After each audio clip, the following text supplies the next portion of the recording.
Do you ever find yourself scrolling through your game library hoping that something will catch your interest, but nothing really does? And you scroll up and down and back again like 4 or 5 times. Like, you're expecting that this time the perfect game will appear.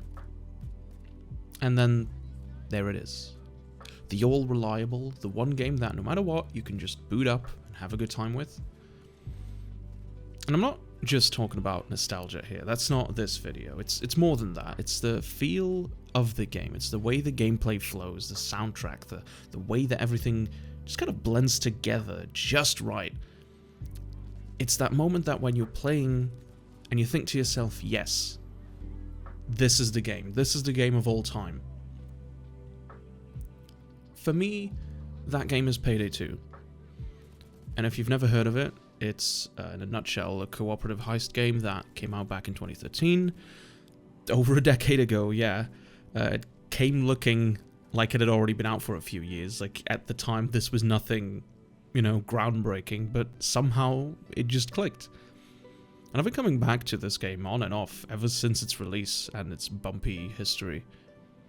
The gameplay in itself is simple in concept. You and up to 3 players set up your loadout and your skills, and you pick a heist, and those heists vary from breaking into a high security bank to rounding up goats stuffed with drugs in one of the weirder crossover this game has.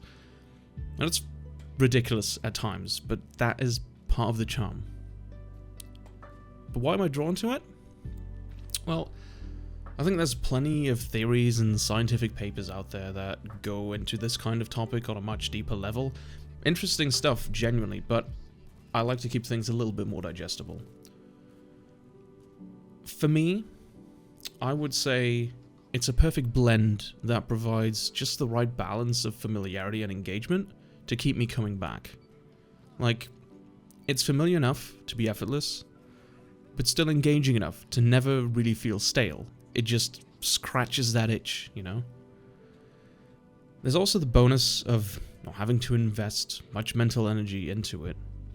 In a world where everything feels like it demands constant attention, having something that requires so little effort can be a huge relief, and it just helps to recharge and refocus.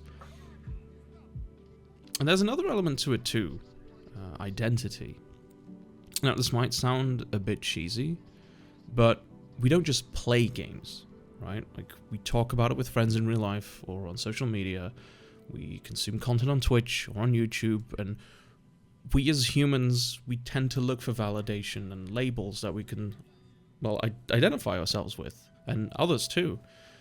The games that we love can become a part of how we see ourselves, and they shape the way we connect with others. It's not just about the game itself, but the role that it plays in our life. And I think that's what really makes these kinds of games special. They're not just distractions. It's not about them being the latest, or the flashiest. It's about how they fit into your life in a way that just kind of, it just kind of fits like a puzzle piece. That's the beauty of it, right? We all have those moments where we need a break, where we want to do something that's engaging without the weight of everything. And these games just offer that.